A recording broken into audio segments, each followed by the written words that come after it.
लगाएं तो थोड़ा आसान होगा। वो लोग मान भी गए और राजा साहब की अध्यक्षता में मालवीय जी, एनी बेसेंट जी और दरभंगा नरेश, इन लोगों ने पहली मीटिंग जो करी थी वो शायद यही कहीं मीट हाउस है, वो नरेसर पे है, काशी नरेश का मतलब ऑफिस हुआ करता था, स्टेट ऑफिस, वहीं बैठक हुई थी और परिकल्पना पूरी करी गई थी विश्वविद्यालय की। 1905 में इसका मतलब प्रॉस्पेक्टस बना, मतलब कार्यक्रम चालू हुआ, लेकिन उस समय तक मालवीय जी वकालत कर रहे थे। जैसा कि निदेशक महोदय ने बताया तो उनकी उस समय अच्छी खासी प्रैक्टिस थी, मतलब उस जमाने में 1000 रुपए पर डे वो अर्न कर लेते, छोटा पैसा नहीं, आज के लिए बहुत छोटा है लेकिन उस समय ह्यूज अमाउंट। 1906 में अब ये देखिए एक तरीके से इसको एक आंदोलन की तरीके से ले चल रहे थे, नहीं तो इतना बड़ा दान मिलना केवल कहने पे नहीं संभव था। उन्होंने 1906 में जो कुंभ लगा था, शंकराचार्यों की सभा में जनता के सामने अपना संकल्प प्रस्तुत किया कि मैं ये करना चाहता हूँ। किसी से भी वो मांगने भी जाते थे धन दौलत, बाद में पैसा, तो अमाउंट नहीं फिक्स करते थे कि आप इतना दे दीजिए, वो पूरा प्रोजेक्ट अपना प्रस्तुत करते थे। अब आपकी श्रद्धा है कि आप उसमें क्या सहयोग करना चाहते हैं। कुछ लोग दिल खोल के सहयोग करते थे, कुछ लोग उपहास भी उड़ाते थे, बट मालवीय जी ने उस उपहास को भी अपनी बुद्धि से अवसर में बदल लिया और ठीक ठाक काम कर दिया था। मैं उसका जिक्र यहाँ नहीं करूंगा, आप कहीं कहीं पढ़ेंगे। इस प्रकार से होते होते 1911 में बनारस हिंदू यूनिवर्सिटी सोसाइटी का गठन हुआ, जिसके अध्यक्ष बनाए गए हमारे काशी नरेश, सदस्य उसके थे मालवीय जी, एनी बेसेंट, और सचिव थे वही सर सुंदरलाल, वो इलाहाबाद में हाई कोर्ट के अच्छे खासे वकील थे, बैरिस्टर। करते करते 1915 में हरकोट बटलर, उस समय शिक्षा मंत्री था, अंग्रेजों का राज था, केंद्रीय विधानसभा में बनारस हिंदू यूनिवर्सिटी एक्ट प्रस्तुत हुआ और जो उस समय का गवर्नर जनरल था उसी दिन उसको मैंने अनुमति प्रदान कर दी। और आप जानते हैं आने वाला है बसंत पंचमी, 1916 बसंत पंचमी के दिन, मतलब अभी जहाँ ट्रॉमा सेंटर है उसके पीछे आप देखेंगे स्थापना स्थल है। मालवीय जी चाहते थे गंगा जी के किनारे किनारे बनाना, लेकिन उसी साल स्थापना के बाद जुलाई अगस्त में बाढ़ आ गई बहुत तगड़ी, तो थोड़ा शिफ्ट करके इधर आ गए। और अक्टूबर में 1917 में बनारस हिंदू यूनिवर्सिटी की पढ़ाई लिखाई चालू हो गई, और वो चालू हुई सेंट्रल हिंदू कॉलेज कमच्छा में, जहां आजकल सेंट्रल हिंदू स्कूल है बॉयज, और कंस्ट्रक्शन का काम चालू हुआ। और हमें लगता है कि दिसंबर 1921 में, उस समय कोई थे ना अंग्रेजों के प्रिंस ऑफ वेल्स, उनके द्वारा औपचारिक उद्घाटन हुआ और यहाँ पे क्लासेस लगना शुरू। ये थोड़ी सी भूमिका जो मैं जानता था। हालांकि एक मंदिर है जहां आप जिसे अबीटी कहते हैं, अभी नहीं गए होंगे तो बहुत जल्दी वहां जाने लगेंगे, लेकिन मैं उस मंदिर के बारे में कुछ बताना चाहता हूँ। मालवीय जी इस मंदिर के स्थापना के लिए किसी सिद्ध महापुरुष के हाथों शिलान्यास कराना चाहते थे। कृष्णा स्वामी कोई उस समय के बहुत सिद्ध तपस्वी थे, जिनको मालवीय जी ला करके कराना चाहते थे।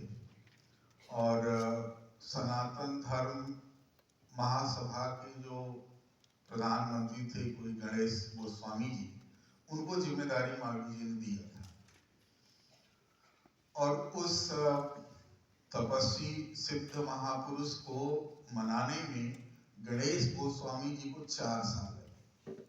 वो जल्दी समाज में आते नहीं थे, एकांत में रहते थे, कहीं हिमालय के इर्द गिर्द उतरते नहीं थे जमीन पे, मतलब मैदान। वो आकर के इसका शिलान्यास किया 1931 में, और पूरा तो ये हुआ मालवीय जी के बाद। तो इस मंदिर, ये जागृत मंदिर है, ये मेरा अनुभव है, ये मैं आप लोगों के साथ शेयर कर सकता हूँ। अच्छी कामना, अच्छी भावना के साथ वहां जाइए।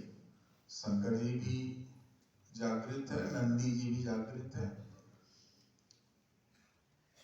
और ये विश्वविद्यालय, जैसा कि निदेशक महोदय ने कहा कि बिना सरकारी अनुदान के उस समय बना था। इतना बड़ा विश्वविद्यालय, अंग्रेजों की सरकार से एक नया पैसा नहीं लिया था, और अपनी चलती हुई प्रैक्टिस छोड़ के एकदम पूर्ण रूप से 1911 में लपट गए थे इस विश्वविद्यालय के लिए। देशा घूम घूम के पूरे देश में राजा महाराजा आम जनता, अरे उनको तो 1906 में ही कुछ पैसा वहीं मेला में मिल गया था, कुंभ मेला में। किसी गरीब महिला ने सबसे पहले दान दिया था विश्वविद्यालय के लिए। निश्चित रूप से वो अनपढ़ रही होगी, बहुत पढ़ी लिखी होती तो शायद कुंभ में नहाने थोड़ी जाती, है कि नहीं? Anyway, और मालवीय जी उस पैसे को अपने पास नहीं रखते थे, ये भी आप समझ लीजिए। उस पैसे में से एक नया अपने पास नहीं रखते थे, ये भी जान लीजिए। उनके खाने पीने का जो, अगर वो काशी में जब भी होते थे, खाने पीने के लिए उनके लिए एक पर्टिकुलर परिवार था, उसके घर से सिद्धा आता था। सिद्धा जानते हैं? सिद्ध पुरुष के लिए खाने पीने के लिए जो सामान निकाला जाता था, अब तो लोग पैसा देके किनारे हो जाते हैं। उस पहले हमारे बचपन में भी हम सिद्धा देखे थे। उसमें चावल होगा, दाल होगी, हल्दी होगी, नमक होगा, आटा होगा, कुछ सब्जी के लिए होगा, ये सारा सामान होगा जिससे कि खाना शाम को बन जाए उस सिद्ध महात्मा के स्थान पे। मालवीय जी जो भी पैसा कलेक्ट करते थे अपने पास नहीं रखते थे। यहाँ तक भी मैंने सुना है, पढ़ा है कि जब बहुत बीमार मतलब वृद्धावस्था आ चुकी थी, बिरला परिवार ने 2 लाख रुपया उनको व्यक्तिगत खर्च के लिए दिया कि आप बीमार पड़ेंगे, कुछ होगा तो ये आपके। देन एंड देयर वो पूरा पैसा उठा के विश्वविद्यालय की ट्रेजरी में जमा करवा दिए थे, अपने लिए नहीं रखे। अपने लिए रखने लगते तो फिर विश्वविद्यालय खड़ा कैसे होता है? किसी की भी व्यक्तिगत जरूरत इतनी सारी है कि करोड़ों करोड़ों कम पड़ जाते हैं। देख ही रहे होंगे आजकल के समाज में आप लोग, है कि नहीं है?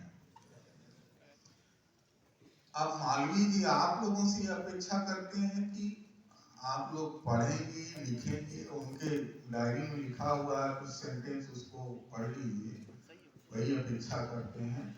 आप लोग आज से या जिस दिन एडमिशन आ गए उस दिन से मालवीय जी की मानस संतान है, मानस पुत्र, मानस पुत्रियां।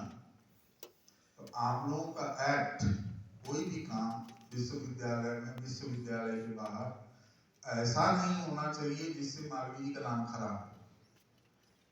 ये संकल्प लेते हैं कि नहीं लेते? Yes sir. ये अपेक्षा करते हैं मालवीय जी आपसे। हमको नहीं बताए थे, मतलब ऐसा मान के चलते हैं। भाई आप अपने परिवार की इज्जत का ख्याल करते हैं कि नहीं करते? गांव में, शहर में, मोहल्ले में अपने परिवार की इज्जत का ख्याल करके ही तो व्यवहार करते हैं। तो कुल गीत विश्वविद्यालय गीत नहीं लिखा गया है, राष्ट्रगान लिखा गया है, राष्ट्रगीत लिखा गया है, लेकिन यहाँ क्या लिखा? कुल गीत। ठीक है कि नहीं? भटनागर जी ने कुल गीत लिखा, मतलब ये परिवार है। इस परिवार की इज्जत का ख्याल करके आपको रहना है, पढ़ाई करते रहना है। अब आ जाते हैं थोड़ा सा पढ़ाई लिखाई पे। अभी आप लोग इंटर में जहाँ कहीं भी पढ़े हुए, सेमेस्टर सिस्टम तो शायद है नहीं अभी, तो आराम से पढ़ाई चालू होती है, चलती है। फिर अब तो इंटर हाई स्कूल में ये भी होता है कि प्री बोर्ड होता है, टेस्ट करने के लिए तैयारी हो गई कि नहीं हो गई। यहाँ ऐसा मौका नहीं मिलेगा। यहाँ जिस दिन पढ़ाई चालू हो गई, आप चालू हो जाइए।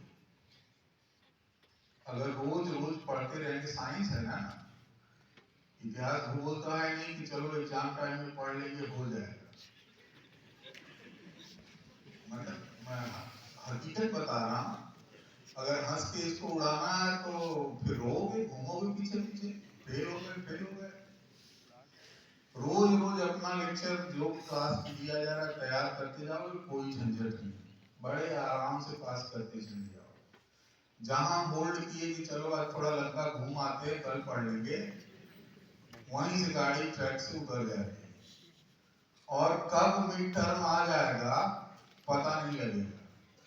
अब मिड टर्म को कोई हल्का आइटम मत मानना।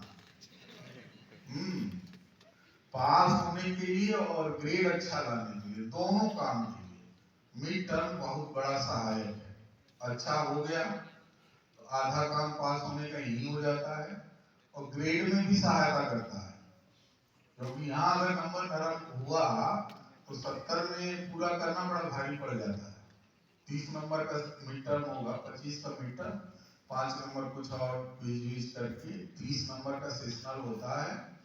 और वो समझिए कि पलक झपकते आ जाता है। क्लास चालू हुई और आप अलर्ट नहीं है तो पलक झपकते आ जाता है, और वो गड़बड़ाया तो फिर आपको सब कुछ हाथ से निकल जाता है। मिड टर्म सही है तो आप ठीक ठाक चले, स्पेशली मैथ और फिजिक्स, है ना। 2 विभाग हैं जो डीन मैडम के यहाँ बहुत बच्चे दौड़े दौड़े जाते हैं, कोई भी कोई प्रॉब्लम हो जाती है, फेल हो जाते हैं, मिड टर्म छूट जाता है। एक्चुअली मिड टर्म छोड़ देते हैं डर के मारे, कहते हैं छूट गया। अरे छूट क्या गया, कोई ट्रेन है? वो डर के मारे छूट जाता है। डर क्यों? क्योंकि आपने समय से पढ़ाई की, लंका को घूमते रहे, या वीटी पे आके अक्सर मजा लेते रहे, समोसा खाते रहे। इसीलिए मैं कह रहा हूँ कि मंदिर पर जाओ तो शंकर जी से मिलने जाओ, एक आध तो चाय पियो, चुपचाप हॉस्टल चले जाओ, या अपने घर चले जाओ, या डिपार्टमेंट चले जाओ। बढ़िया बढ़िया लाइब्रेरी है, ठीक है, वहां बैठ के पढ़ सकते हो, कहीं भी बैठ के पढ़ सकते हो।